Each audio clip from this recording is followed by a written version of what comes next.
يهده الله فلا مضل له ومن يضلل فلا هادي له أشهد أن لا إله إلا الله ولا شريك له وأشهد أن محمدا عبده ورسوله اللهم صل على محمد وأزواجه وذريته كما صليت على إبراهيم وعلى آل إبراهيم وبارك على محمد وأزواجه وذريته كما باركت على إبراهيم وعلى آل إبراهيم إنك حميد مجيد رب اشرح لي صدري ويسر لي أمري واحلل عقدة من لساني يفقهوا قولي أما بعد.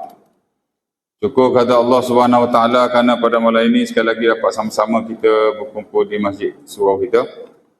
Akan kita sambung perkongsian kita yang telah lalu daripada fiqh muamalat di bawah tajuk pendahuluan muamalat dan di bawah tajuk lagi ataupun slot harta-harta yang haram yang tidak boleh dimiliki dan dimanfaatkan dari sudut perolehan.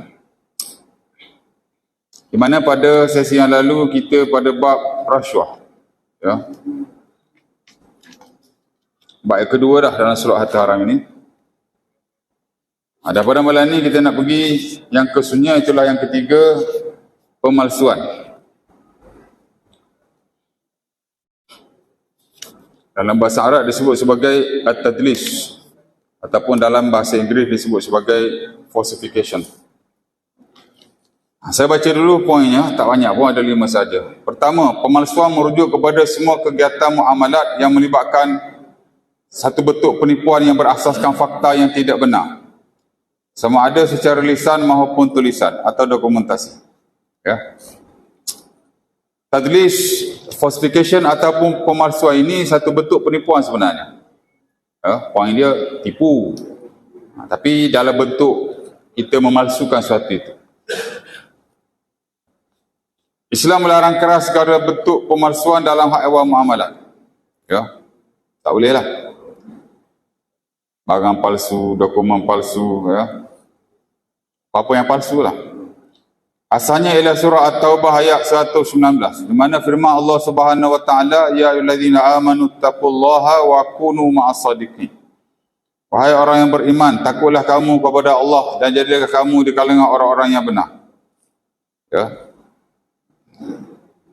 Bila kita buat sebarang pemalsuan, arti kita tidak benar. Dan tidak benar itu perbuatan yang dilarang, aka haram lah. Di mana kita kena jujur. Ya.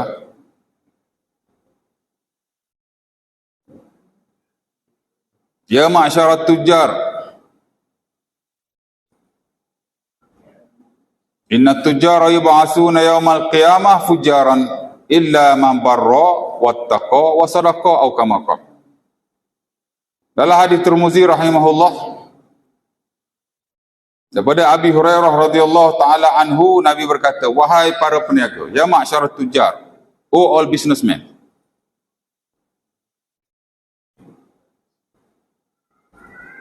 inna tujar yub'asuna yaumal qiyamah ataupun innakum tub'asuna yaumal qiyamah fujaran. Para peniaga itu ataupun kamu peniaga akan dibangkitkan pada hari kiamat sebagai fujaran, orang yang tidak baik, orang yang jahat. Ya. Apa lawan takwa? Atau belajar dalam Qurannya atau tasawuf. Lawan takwa fujur. Ya.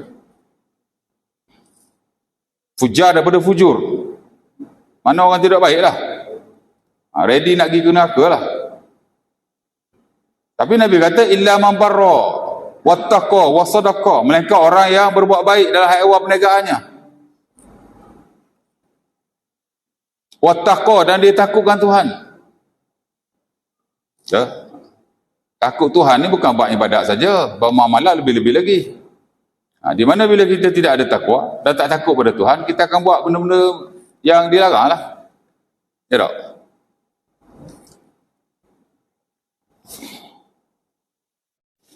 Dan sebagaimana ibadat juga, muamalat, penampilan luaran tidak diambil kira.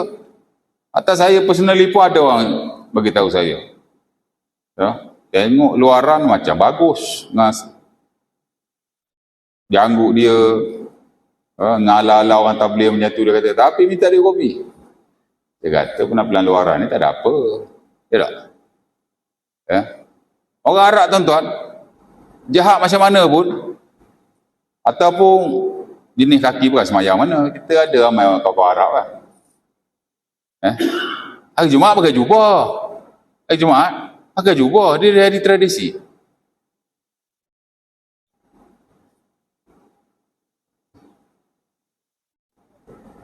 Seolah-olah macam benda wajib lah bagi dia. Pakaian tradisi dia.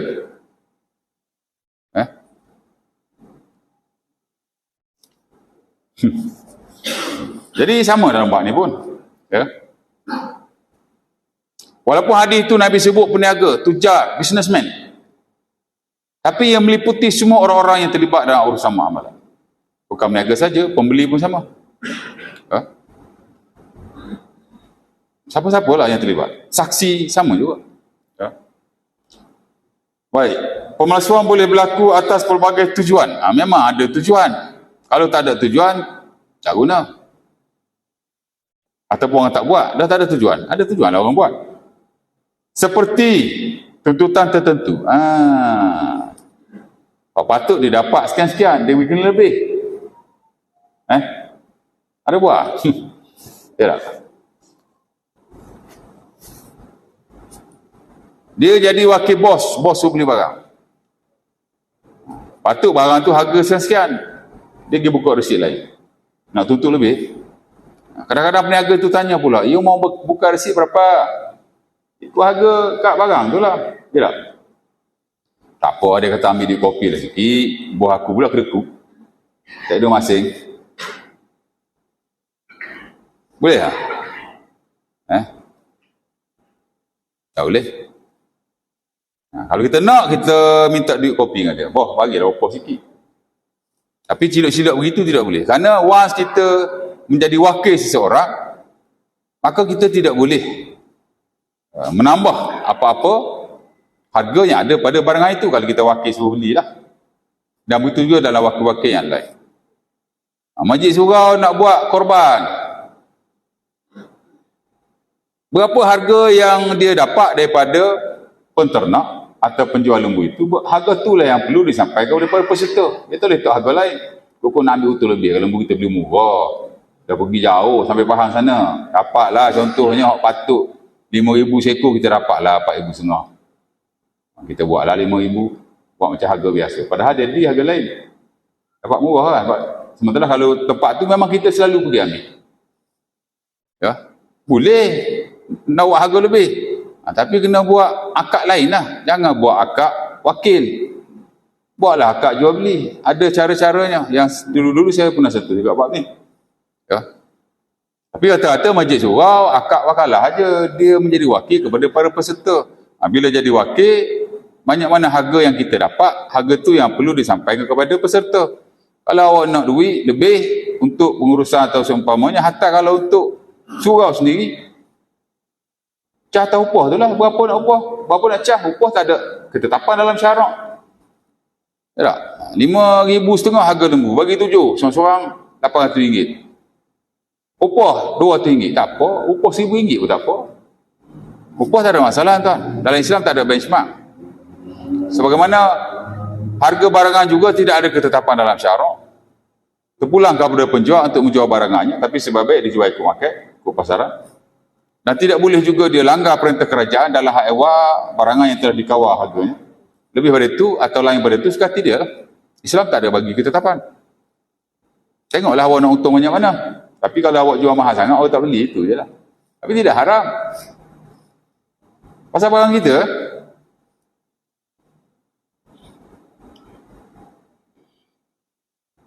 sama juga dengan upah. Ya. Yuran, fee atau seumpama yang kita nak kenakan ke atas seseorang di atas kerja yang kita buat bagi pihak dia, ataupun servis yang kita lakukan untuknya. Bebas. Dalam Islam ni khusus muamalah lah. Kalau yang ada ketetapan, kita ada ketetapan. Kita kata ada ketetapannya. Tapi kalau tak ada ketetapan, kita kata tak ada ketetapan. Ada juga orang anggap jika barang tu dijual lebih mahal daripada pasaran atau lebih mahal daripada orang lain sikit. Kedai lain semua jual RM10. Dia seorang jual RM15. Orang kata, oh dia tu kuat makan riba. Celah mana makan riba? Betul. Kita dah baca kat media sosial kan. Member jual harga barang mahal, dia kata riba. Dan saya personally pun pernah sembang dengan seorang businessman lah. Dia kata, saya ustaz ambil murah, saya tak ambil mahal apa orang. Pokok tu makan riba, dia kata. Dah. Dia kata, bukan riba lagu tu bukan riba tu. Tu ambil untung lebih. Ya. Asal-asal ambil untung ni harus, tapi tengoklah macam mana. Tapi nak kata riba tak ada. Saya panggil abang lah kat dia. Abang sen sikit. Bukan dia tu best, salah kalau tu riba gitu best. Oh iya ke ustaz? Iya ke? Bukan riba lah. Jangan ikut suka kita je kan. Jadi ambil atau upah tak apa. Sama macam yang tadi. Kita wakil bos beli barang, maka kita tak boleh nak pandai-pandai tambah harga kerana nak dapat untung di situ. Ya? Kita boleh ambil untung pada upah. Kalau dia tak bagi upah, minta upah. Minta lebih pun tak apa. Ya? Tak salah sikit pun. Masalah kita ni benda tak salah, kita tak nak buat atau takut nak buat. Benda salah tu kita buat dan berani buat. Betul tak? Allah nak buat majlis ni kau kecil-kecil malu. Nanti jiran cakap. Tapi anak tino kita diusung oleh tunang ke sana kemari tak malu pula. Kadang tak tunang apa friend duk usung. Benda yang dibolehkan atau diharuskan malah digalakkan dalam syarak. Malah itu lebih berkat sebenarnya. Kita malu. Saya ada member tuan. Kaya-raya orangnya. Buat majlis kecil-kecilan saja. Tapi saya tak katalah buat besaran itu salah. Tidak. Tapi poin dia nak ayat. Kalau benda boleh, kita jadi malu. Betul tak? Malu kat orang. Orang bukan bagi duit kat kita pun. Betul tak? Dia nak ngata. Tak, orang ngata kita tak apa. Biar dia kata. Kita dapat pahala. Orang ngata kita dapat pahala free tuan. Tuan-tuan ingat senang kena dapat pahala. Tuan-tuan nak dapat pahala semayang, tuan-tuan kena semayang. Malas semayang tak dapat pahala. Betul tak? Tuan-tuan nak dapat pahala puasa, tuan-tuan kena puasa, malas puasa, tak dapat pahala. Begitu juga ibadah-ibadah yang lain. Mana kena buat something. You need to, awak kena buat atau keluarkan effort. You need to do some effort. Nak dapat pahala, bukan senang-senang. Paling-paling senang pun zikir. Gok mulut lah subhanallah, dapat ada. Tapi kena buat juga. Ini tak payah buat apa tuan. Tak payah buat apa-apa.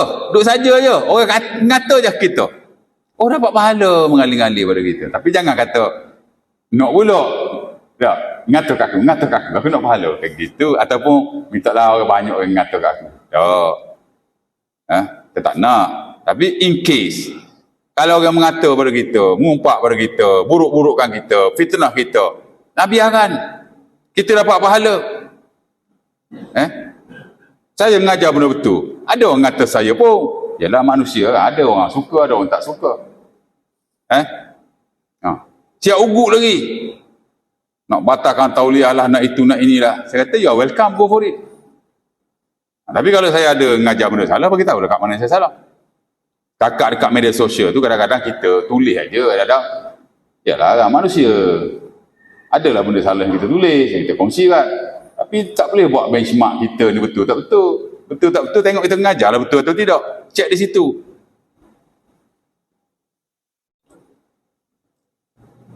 Tak apa dapat pahala.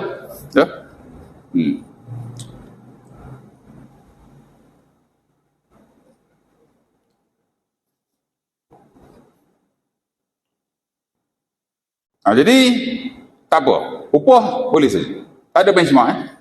Ada ketetapan kita kata ada. Kalau tidak ada kita kata tidak ada. Kita jangan pula benda yang tak ada kita kata ada.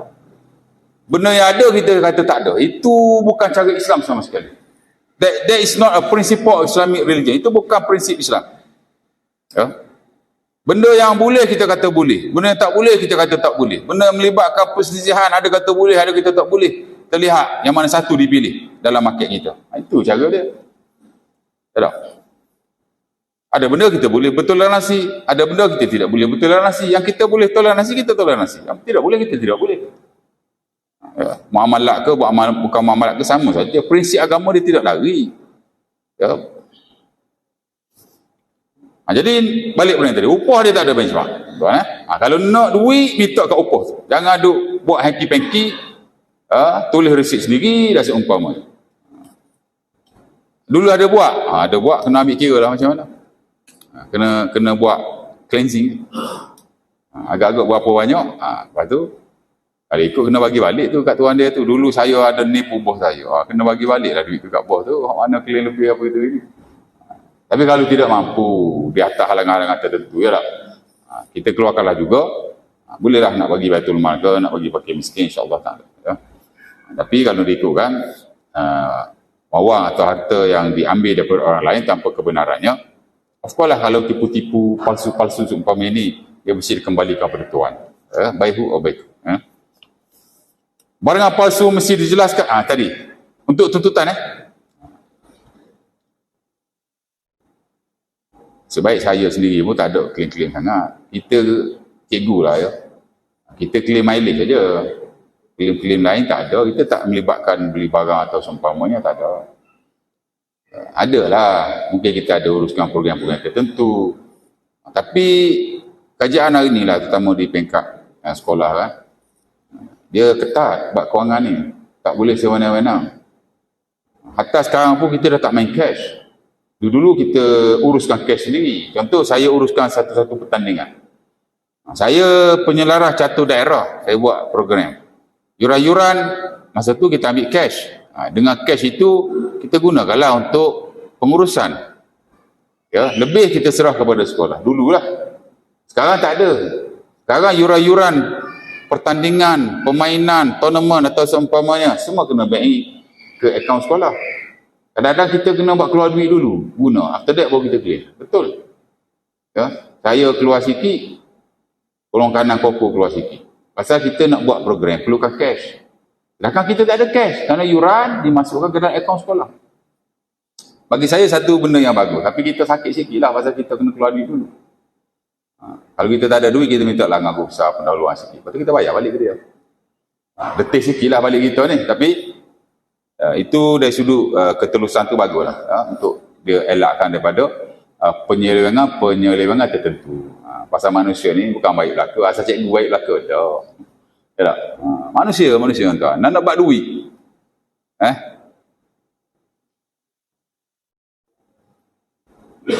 Baik. Jadi tuntutan. Yang kedua, meluluskan pinjaman ataupun pembiayaan. Sama juga tuan. Tak usahlah nak buat dokumen-dokumen palsu, terutama bila tuan-tuan nak buat pembiayaan, tuan-tuan tidak layak. Tuan layak lah, ni orang lain. Pak muda-muda baru kerja lah. Pasal bank sebelum dia nak bagi pinjaman atau pembiayaan, dia akan lihat kita punya kemampuan. Kewangan kita setara mana. Setelah ditolak hutang dan liability, berapa baki yang awak ada. Ya hari ni kalau kita lihat, setahu saya lah, dia punya standard ialah hutang kita tak boleh lebih 60% daripada pendapatan kita. DSR dia panggil, debt service ratio, cannot be more than 60%. Kalau lebih 60% payah sikit lah. Di samping dia lihat rekod-rekod kewangan kita yang ada. Kalau kita sudah ada apa-apa pinjaman atau pembiayaan, dia perekat kewangan. Kalau awak jenis hutang tak banyak, daripada gaji tu 20% je awak punya hutang. Bagus ni dia kata ni, hutang tak banyak. Lepas tu dia tengok pula rekod kita baik, maka dia mudahlah nak bagi pembiayaan. Ya. Mungkin hari ni awak apply, hari ni juga akan lulus. Dan personally pun berlaku pada saya. Saya kalau apply apa-apa cepat sangat. Pagi submit, tengah hari settle. Tak pun esok pun. Kadang-kadang kita tak sedar, memang cepat. Pasal kita, yalah dia tengok ciri-ciri itu kita okey kan. Sakit. Tapi kalau liability banyak, hutang banyak, lebih daripada 60%. Lepas tu rekod tak bagus pula. Hutang pandai, bayar lama-lama. Tak bayar tu satu hal je, lama-lama pun tak boleh. Kita ada skor kita. Dia panggil skor limit. Dia panggil skor kredit. Awak ingat sistem kewangan kita ni lekeh-lekeh ke Malaysia ni? Oi. Orang ada konem-konem tu sebenarnya sama ada dia prejudis, sama ada dia tidak ada ilmu. Kadang-kadang bekas-bekas orang kerja di kewangan juga, tapi dia attack balik kewangan. Mungkin dia ada dendam-dendam tertentu tu. Kita standard dunia tuan. Saya baca beberapa laporan dunia tentang kewangan Malaysia. Oh, kita number one tu. Number one. Islami ke, konvensional ke, kita number one. Kita pioneer tau. Batu kalau kita lihatlah konteks kewangan Islam. Penasihat syariah. Tuan-tuan ingat bayar sikit-sikit ke? 5 angka tuan. 5 angka setiap bulan.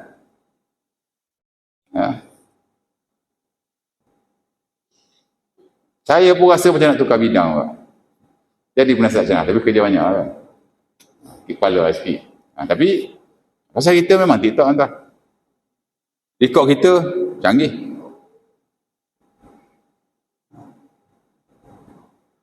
Hak je ni lambat-lambat bayar ni dapat result tak bagus. Dia panggil skor kredit tu. Dia ada weak, dia ada fair, dia ada good dan dia ada excellent tak silap saya. Kalau awak cepat bayar, masuk bulan baru je bayar, masuk bulan baru je bayar, bayar je masuk bulan baru, every month without fail, first class, dapat excellent. Ada lagi perkiraan yang lain, tapi salah satunya hak tu lah. Biasa kalau hak tu, okey, dia ada banyak cara-cara dia. Adalah beberapa perkara yang dia ambil kira. Tapi kalau kita consistently jaga, sama ada excellent atau good. Tapi kalau kita bayar lambat, kita punya apa nama tu, dia panggil timeline kita lah, daripada awal kontrak setiap bulan tu berapa bulan. Macam saya punya kereta tu 15 ke 15, jadi masuk 15 bayar, masuk 15 bayar consistently, bayar awal. Dia sama ada good atau excellent. Tapi kalau kita lambat, tidak lewat tapi lambat, dia close account 15 hari bulan, awak bayar 15 contohnya, 14, 13, ujung-ujung susah sikit lah nak dapat good. Boleh dapat, tapi kebiasaannya tuan-tuan akan dapat fair.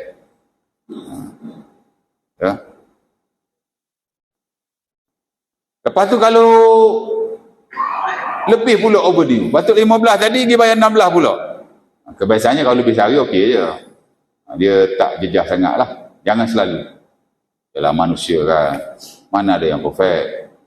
Kita jaga-jaga hutang tuan, kadang terlajar juga. Tahu-tahu hari ni dah 16 lah, cepat-cepat pergi bank. Ataupun terus transfer. Tengok-tengok, tak ada efek. Biasa lebih sehari dia okey je.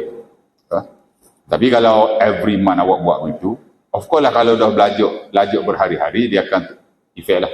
Dia akan pergi kepada fair, ataupun dia pergi kepada week lah semua. Tapi tak apalah, semoga tidak. Listed, ya. Saya ada pengalaman belaka tu. Saya excellent ada pengalaman, good ada pengalaman, fair ada pengalaman, weak pun ada pengalaman, blacklisted pun ada pengalaman tu. Masuk mahkamah je belum. Lepas tu saya boleh cakap, sampai data-data kita ada, kursus yang kita attend dengan bank negara sendiri, pengalaman kita sendiri. Pasal saya tua dah, nampaknya macam muda ni. Tua dah. Ya tak? Saya muda ni. Mana kita ada pengalaman tertentu. Ada kita nasihatlah pada orang muda ni, jaga kita punya hutang. Bukan kerana sistem tu sendiri, tapi dari sudut agama memang kita digalakkan supaya kita jaga hutang kita. Dapat pahala tuan. Jadi jangan buat penipuan, pemalsuan. Jangan. Kalau kita punya gaji tak strong, pendapatan kita tak cukup kuat, dia akan minta penjamin. Ada guarantor tak, siapa-siapa boleh. Dia pun carilah kakak dia, cari abang dia. Which is saya personally tuan-tuan, adik-beradik saya minta saya jadi guarantor. Saya tidak mahu. Bukan kalau saya tak nak tolong. Awak nak buat pinjaman kereta 9 tahun. Awak ingat dalam 9 tahun tu awak tak ada masalah kewangan ke? Bila awak ada masalah kewangan, nanti kalau saya tak boleh tolong, ataupun awak diamkan aja, saya tidak tahu, lama-lama saya jadi blacklist. Dan berapa ramai tuan-tuan adik-beradik bergaduh kerana menjadi jamin antara satu dengan yang lain. Betul tak? Takkan tuan-tuan tak ada pengalaman bergaduh. Dan benda tu bukan benda darurat pun. Kalau awak perlu kepada guarantor, that means awak tak strong. Awak bagi awak strong dulu. Lepas tu teruskan. Yalah, kalau bujang nak beli kereta, dah perlu kepada penjamin. Habis tu esok dia tidak kahwin. Awak ingat, kewangan kita ni semakin lama semakin bagus tu. Kadang-kadang, memanglah gaji kita bertambah. Berapa persen kenaikan tahunan kita? Ya tak? Lain-lain lah, ada 3%, 5%, 10%, okey lah tu. Tapi awak kira tak? Awak punya liability ataupun hutang ataupun tanggungan setiap tahun, awak tak meningkat. Sebagaimana gaji pun naik, hutang pun naik. Kadang-kadang hutang naik lebih tinggi daripada pendapatan kita. Sebab tu kita kena ambil kira. Saya tak mahu tak, saya personally. Adik-adik saya minta jamin, saya tak nak. Bukan saya ni kira sangat, dok. Tapi saya tidak mahu timbul isu-isu di kemudian hari. Ya? Awak kerja lama sikit, gaji strong sendiri, minta sendiri. Alah, naiklah motor lah ni. Ya tak? Naiklah kenderaan awam berapa, buatlah apa yang patut. Tapi tak perlulah, bila beli kereta tuan, bukan kata minyak aja nak mengisi, bayar bulan awak boleh bayar. Habis tu bila sampai time rotek dan insurans tu, lepas tu kereta rosak pula, lepas tu nak buat tukar servis minyak hitam lah apa ni. Tanggungan bertambah tuan. Jadi nak kena hati-hati. Dan jangan sekali-kali kita buat amendment, adjustment ataupun falsification kepada dokumen-dokumen kita. Ya tak? Oh, ejah gaji, binapok tinggi sikit. Payslip. Kalau tak ejah payslip pun, dia buat pendapatan tipu. Ya tak? Tak tahulah macam mana manusia ni menipu nombor satu tuan. Yelah dekat payslip berapa gaji dia. Lepas tu, dia buatlah masuk keluar akaun ke macam mana. Tak tahulah saya kan. Tapi adalah cara-cara tipu tu ada. Pasal saya juga pernah personal ditanya, Ustaz, saya dulu beli kereta, saya ada buat dokumen tak betul, Ustaz. Saya tambah gaji tu, padahal tak ada gaji pun. Macam mana? Saya kata benda tu haram. Kereta awak dapat tu halal lah sebab awak dapat hutang. Tapi cara awak mendapatkan hutang itu tidak betul. Hutang tu sah. Awak buat pembiayaan atau pinjaman kenderaan tu sah. Tidak ada masalah. Tapi cara awak dapatkan hutang tu dengan cara menipu, maka awak berdosa lah di situ. Kena banyak istighfar lah. Buat macam mana? Pasal dia kata kalau saya tak menipu, saya tak lepas kereta ni. Saya perlukan kereta. Hantar anak sekolah dah seumpama. Jadi awak pandai-pandai sendirilah. Kita bagi tahu benda itu tidak boleh. Ya?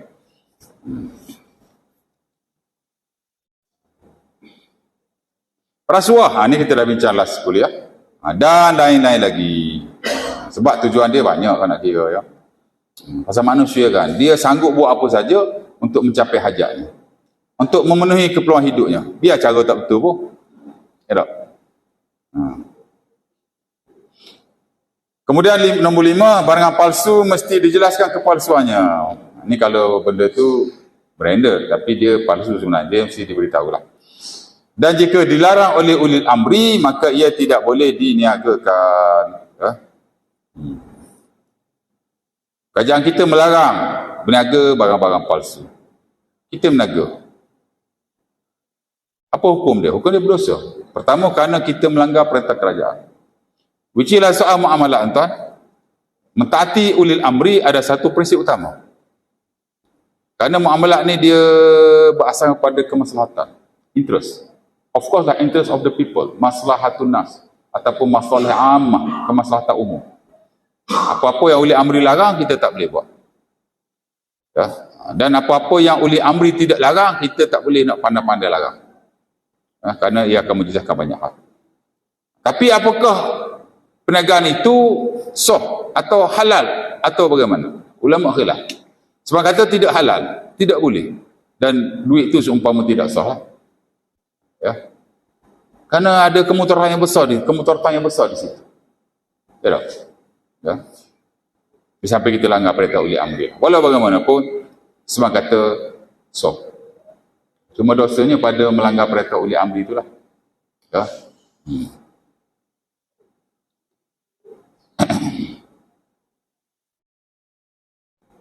Macam kami yang duduk di sempadan tu kan. Memang beras tak boleh dibeli daripada sana. Kalau beli bukan kena cukai, memang tak boleh beli. Tapi kadang-kadang kita beli juga, ada penjual-penjual tertentu. Saya orang sempadan kan. Betul tak? Kira kita beli tu, kira beli barang sudu lah. Memang kita beli untuk makan aja, kita bukan buat bisnes. Ya. Jadi, apa hukum jual beli itu? Jual beli sah insyaAllah. Tapi kita berdosa juga sebenarnya, kerana kita menyokong penyeludupan.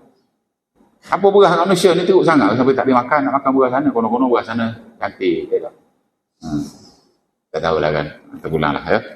Ala kulli hal, pemalsuan ataupun tadlis ataupun falsification ataupun disebut sebagai banyaklah istilahnya, tidak dibenarkan dalam Islam ya. Palsu-palsu ni benda tak betul, dia kata betul lah ya. Sebab itu disebut sebagai tadlis. Tadlis ni benda tak bagus dia kata bagus, benda tak comel dia kata comel, benda tak elok dia bagi nampak elok. Itu mana tadlis ya. Macam kita ada, kalau hadis tu dia panggil hadis mudallas, hadis yang telah berlaku tadlis padanya. Dia ambil daripada syekh yang lemah, tapi dia letakkan nama seumpama syekh itu syekh yang kuat, pasal nama dia mirip-mirip. Ataupun nama tu dia buang bin ke macam mana lah ya. Dia ambil daripada Muslim bin lain, tapi dia letak Muslim saja, supaya orang anggap hadis ni datang daripada Imam Muslim bin Hajjaj. Itu satu bentuk tadlis. Hadis seumpama ini dihukumkan sebagai dhaif, kerana ada niat nak bagi orang nampak hadis ni comel. Niat periwayat tu lah ya. Periwayat ni manusia macam kita tuan-tuan, bukan malaikat. Lepas tu perlu dibuat saringan, mana periwayat yang bagus, yang siqah, yang soduk, yang boleh dipercayai. Bukan main taram aja ya. Okey, habislah bab pemalsuan, nak isyak dah. Ada yang tanya apa pun? Tak ada soalan? Tak ada? Okey. Yang ketiga tuan, penipuan. Penipuan apa? Sama macam pemalsuan lah, tapi penipuan dia lebih luas. Islam melarang segala bentuk penipuan dalam muamalat. Memang bittifaqil ulama, with the consensus of the scholars, no disagreement. Tak ada khilaf sama sekali. Asalnya dalam surah An-Nisa ayat 29, di mana ia termasuk dalam memakan harta secara batil. Firman Allah, ya ayyuhallazina amanu la ta'kulu amwalakum bainakum bil batil illa an takuna tijaratan an taradin minkum. Allah Taala larang kita berurusan secara batil. Antara batil ialah berbohong. Ya. Rasulullah memarahi, bukan berbohong, menipu. Berbohong tu salah satu menipu lah, tapi menipu dia lebih luas. Ya. Dalam bahasa Arab kita sebut sebagai al-ghish. Ya.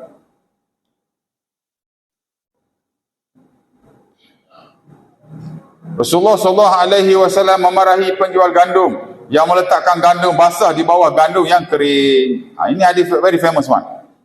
Di mana dalam prinsip-prinsip muamalat tuan-tuan, kejujuran, benar dan tidak hengki-pengki, tak ada lolak-lolak, mesti lurus, adalah prinsip yang besar sekali. Di mana bukan kata tak boleh buat, niat nak buat pun tidak boleh, ataupun dia tidak buat dan dia niat pun tidak nak buat begitu, tapi cara dia tu membawa kepada perkara itu, dia tidak boleh. Contohnya macam hadis ni, ada seorang sahabat Nabi, dia jual beras, bukan beras, Arab tak ada beras masa tu, gandum, syair, di mana gandum yang basah dia letak kat bawah, gandum yang kering tak kat atas. Dan Nabi SAW buat spot check, pergi ke pasar-pasar yang ada di Madinah. Pasal Nabi dia tak lepas tangan tuan. Kita baca pengurusan Rasulullah SAW, the management of the prophet. Macam mana Nabi bertindak. Banyak hal Nabi uruskan sendiri, hands on. Macam kita lah, kita jadi pengerusi, lepas tangan, hancur. Tak? Kita jadi pengarah, lepas kat orang bawah saja, hancur. Ambil gaji bulan-bulan, gaji dah mahal, puluh-puluh ribu. Mana boleh begitu? Awak kena, yalah, bukan nak suruh awak kerja, buat kerja orang bawah tak, tapi awak kena cek lah. Macam Rasulullah dia cek tuan. Orang buat balik duit zakat, hasabahu, Nabi sendiri yang check the account. Orang berniaga di pasar, Nabi sendiri check the product. Nabi pergi, apa Nabi buat? Nabi check gandum tu, Nabi jolok jari dia masuk ke gandum-gandum dia ada. Tengok basah. Dia menipu, ataupun dia niat nak menipu, ataupun mungkin dia tidak menipu, dia tidak niat nak menipu, tapi cara dia tu cara ke arah menipu lah. Nabi tak tuduh dia menipu. Nabi cuba tanya, ya sahibut ta'am, mahada, wahai penjual makanan, apa ini? Ya Rasulullah, asabathu sama. Wahai Nabi, malam tadi hujan. Mana dia kena hujan lah sikit. Maka apa jawab Nabi?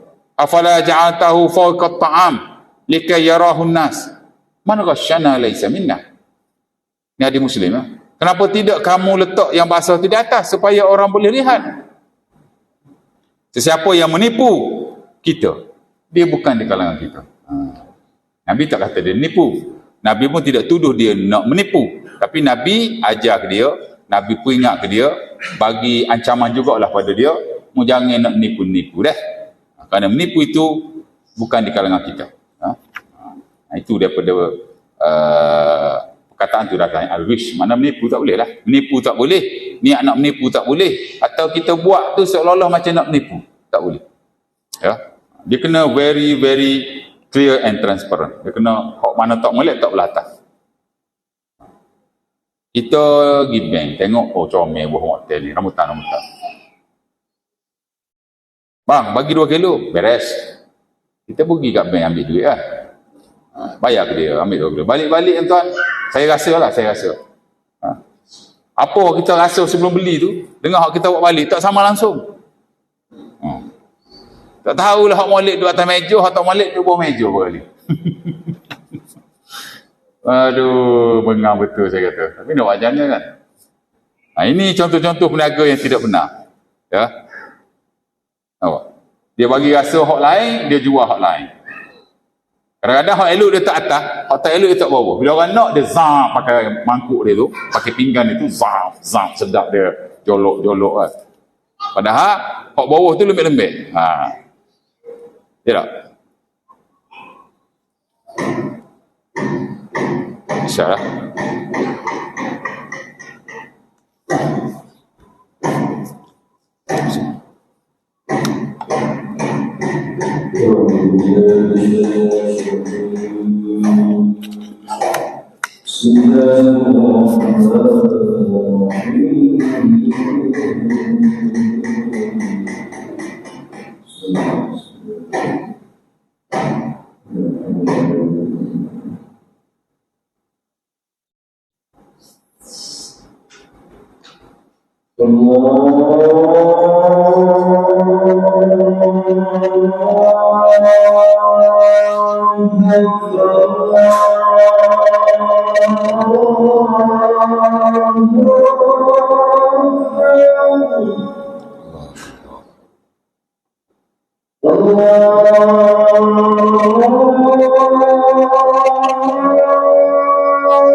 wala quwwata illa billah.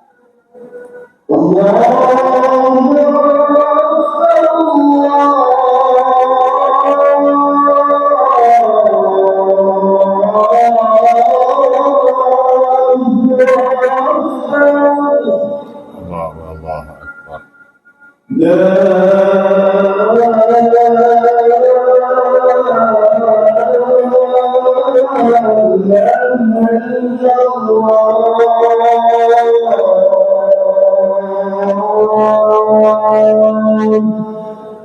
La ilaha illallah Muhammadur Rasulullah.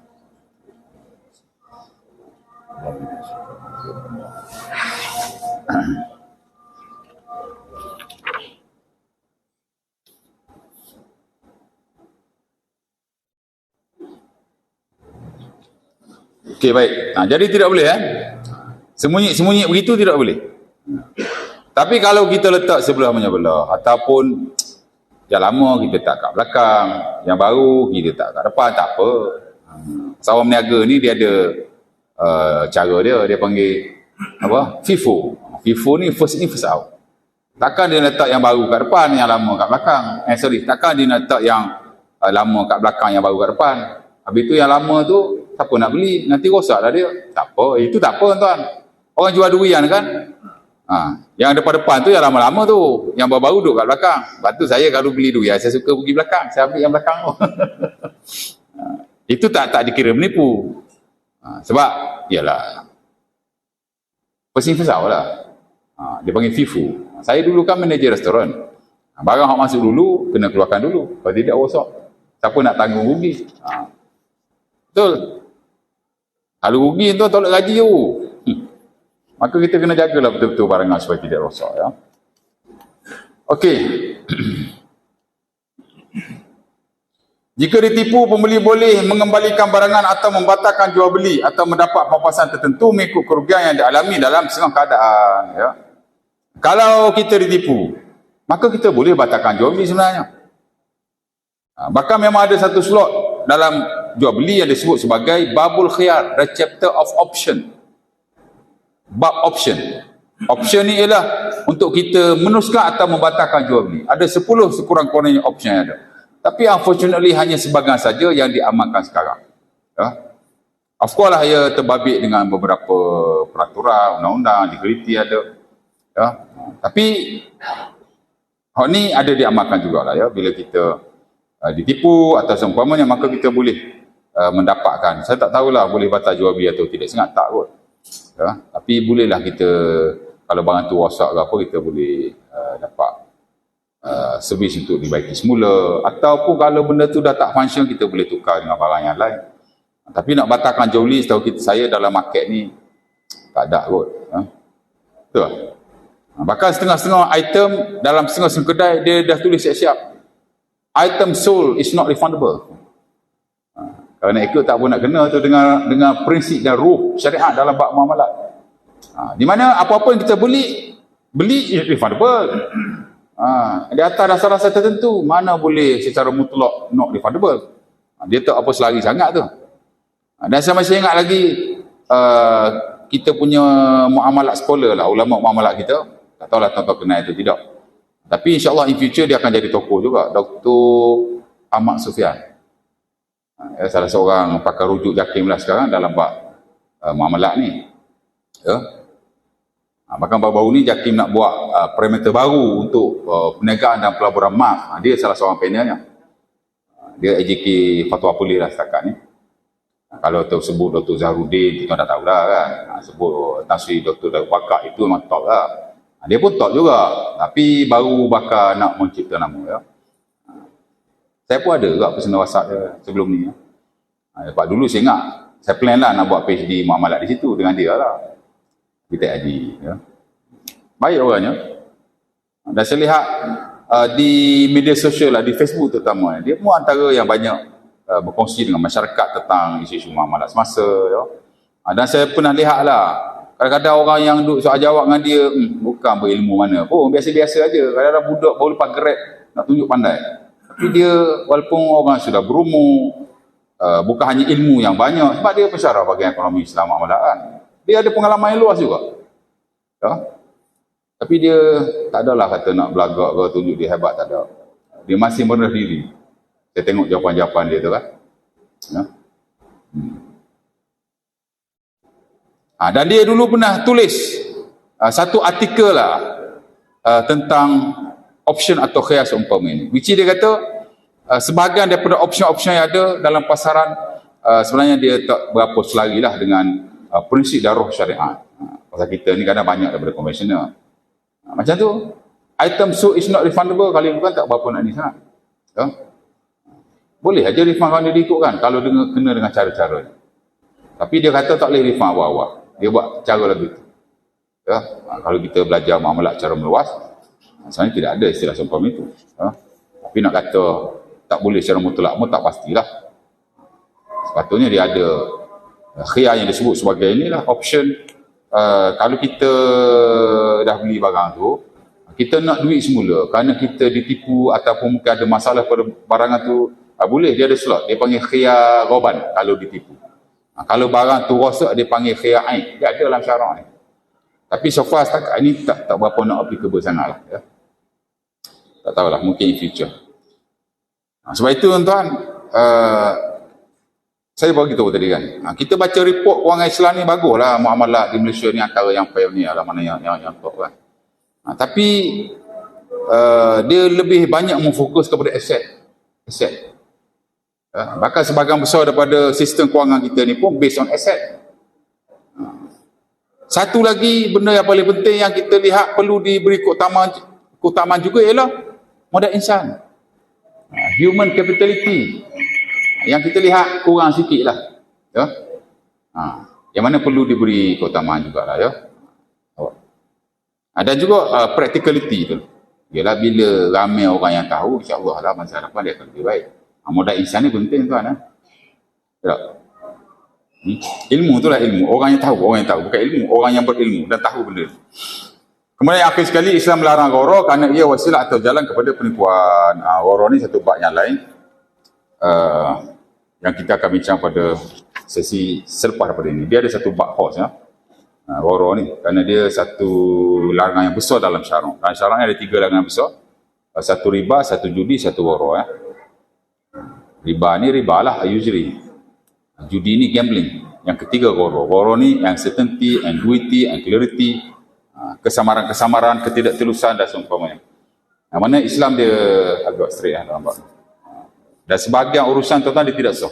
Jika ada unsur-unsur ghara yang dilarang oleh syarak, adapun ghara-ghara yang tidak dilarang tak apa, kerana ghara ada 2, satu yang dilarang, satu yang tidak dilarang. Ya. InsyaAllah ta'ala. Jadi mungkin setakat itu dulu untuk malam ini. Next nanti kita pergi ke tajuk yang kesemuanya lah ya.